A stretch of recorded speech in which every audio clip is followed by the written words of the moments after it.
Hi there, welcome back to my channel. My name is Shelby and today I'm going to be going over what I read for Spook-A-Thon this past week. Spook-A-Thon took place from October 15th to the 21st and I can link all the people who hosted down below. I think there's a total of 3 hosts, one of them being Books and Lala, which I love her channel, and the other 2 I actually had never heard of before, so it was kind of cool getting to know a couple other booktubers that I hadn't seen before. I did complete all 5 challenges. I read 5 books for them, and then I did read 1 additional book this week, so I'm going to go over that one quickly first. I did read it in the middle of the week to kind of break up all these thrillers I was reading, but I'll go over it first. I will link all the books down below that I talk about, as well as my Goodreads in case you want to be my friend on there. So the first book that I read is by Ronnie Lauren, and it is called The One You Can't Forget. I did read The Ones Who Got Away, the first book in the series, a few weeks ago, and I loved it. I gave it 4.5 stars out of 5, and I thought it was really great. I know that there's a 3rd book coming out in January, so it is still in progress, the series, and I really loved this one. They are companion novels, so it doesn't follow the same couple. I believe each book is going to be its own couple. It follows a group of students who went through a school shooting when they were in high school on their prom night, and this one follows one of the girls named Rebecca, and she now is in her 20s, or I think mid-20s, almost 30, and she is a lawyer. She's a divorce lawyer, and she really wants to make partner in her law firm. She does not really date. I think she's still pretty traumatized from what happened to her during the shooting and things like that, and she feels like some guilt that we don't know why, but she feels a ton of guilt about something, which we learn later. So one day she is walking home from work, she gets robbed, and it just reminds her of the school shooting because they had a gun, and a nice Samaritan wants to save her and kind of jumps in and scares off the people along with a dog, and her and him have a nice evening together. He wants to protect her and they start a romance. But the catch is she knows him and she recognizes him. She defended his ex-wife. So his ex-wife was one of her clients, and she robbed him of everything that he ever had. So he's now in a totally different life situation because during the divorce, his ex-wife took everything from him, and she's trying to decide to tell him or not to tell him, and she doesn't want to get involved because of, she feels kind of guilty about that. So they do have this romance going on, and they both have some demons from their past, and I really enjoyed this one. You just have to kind of read it, but it was so good. Like I said, I gave it 4 out of 5 stars, and I cannot wait to read the 3rd book in this series. I really do like Ronnie Lauren's writing. I'm not sure if these are her first books, but she's really good. And then for the Spook-A-Thon, I don't have these in any particular order. I'm just going to kind of go through them. For one of the challenges, it's to read something not in this time period. So I read a Karen Slaughter book. I've been reading the Grant County series. This is the 3rd in the series, called A Faint Cold Fear. This was published in the early 2000s or mid 2000s, so like 15 years ago or so. So I figured definitely not in our time period. It's nothing like historical fiction, but I just wanted to continue this series. And these are some really gritty thrillers. I am enjoying the Grant County series. It follows Sarah, a coroner for Grant County, as well as Jeffrey, her ex-husband, who is the chief of police for their town and the whole county, I think. And then also one of the detectives named Lena, who also showed up in the previous novels. So this book follows a storyline of some suicides that are happening at a college campus, but the suicides seem a little bit suspicious, and since they keep happening in a short amount of time, it seems that they are probably not suicides but murders. And they are kind of looking into it. Sarah's looking into it, and then Jeffrey's looking into it to see what's happening.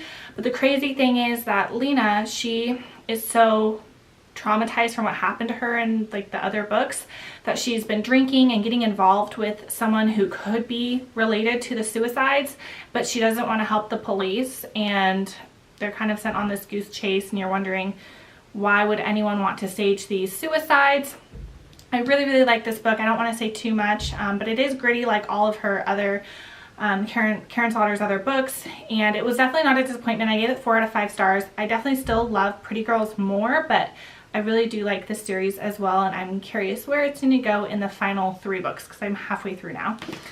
And then after that, I have Alison Leota's The Last Good Girl. I read this for having purple on the cover. I don't really have any thrillers that have purple on the cover, but this one had a little bit on the flowers here. And so, like I said, It's by Alison Leota. I read the other book in the series, I think it's called A Good Killing, a few weeks ago or a couple of weeks ago. And I really liked it. I liked this one a little bit less. This one is the 5th book in this Anna Curtis series.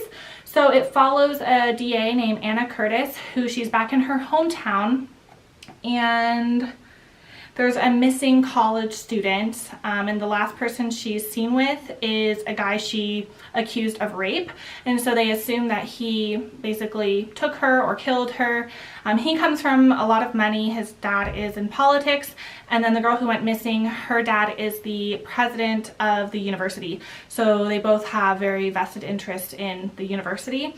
And it follows basically Anna Curtis looking into it, and she gets involved with this Title IX group on campus, and basically advocates for women's rights on campus with like sports and rape culture and things like that. And this definitely goes into a lot of rape scenes and things in regard to rape, and so I thought it definitely represented rape culture in university really well. I really liked the story. I'm not sure if there's any more in the series, but I did enjoy the couple of books that I did read out of it. It is pretty short, and I gave this one 3.5 stars. And then one I really enjoyed was by Ruth Ware, and it is In a Dark, Dark Wood. I read this for something a spooky title, and so I thought A Dark, Dark Wood was a spooky title. And I really, really liked this one. It didn't have anything on the cover telling me what it was about, so I just had to go into it blind, and I'm kind of glad I did because it was kind of surprising to me to just learn what was going on.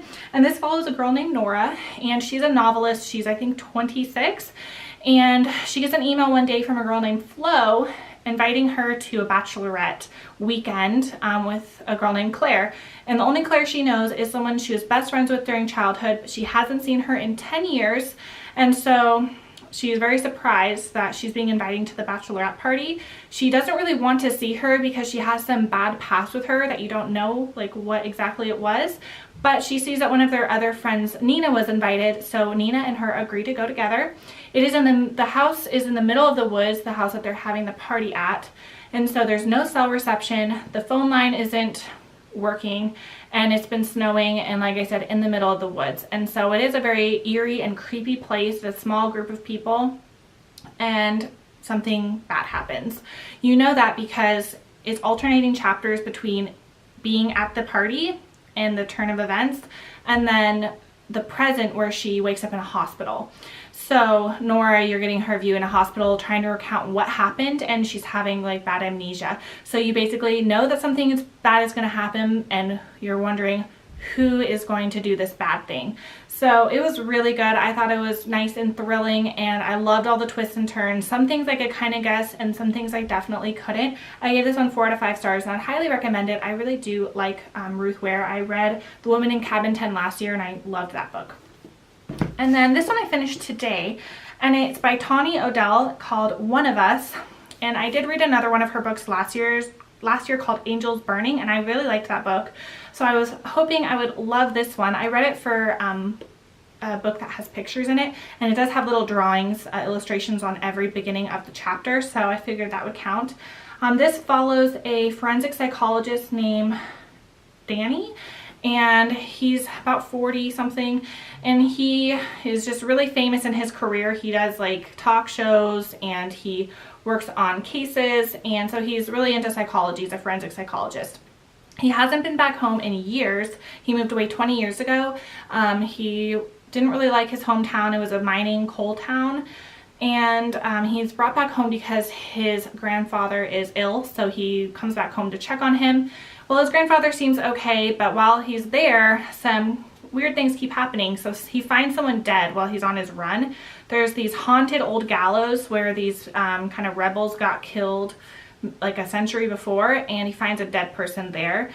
So it's kind of a coincidence because that guy is in relation to whoever owns the gallows. So he's trying to look into what happened, and then other weird things are happening as well while he's there, and him and a friend of his who's a detective are looking into it, and you learn about his past, and he discovers these crazy things from his past.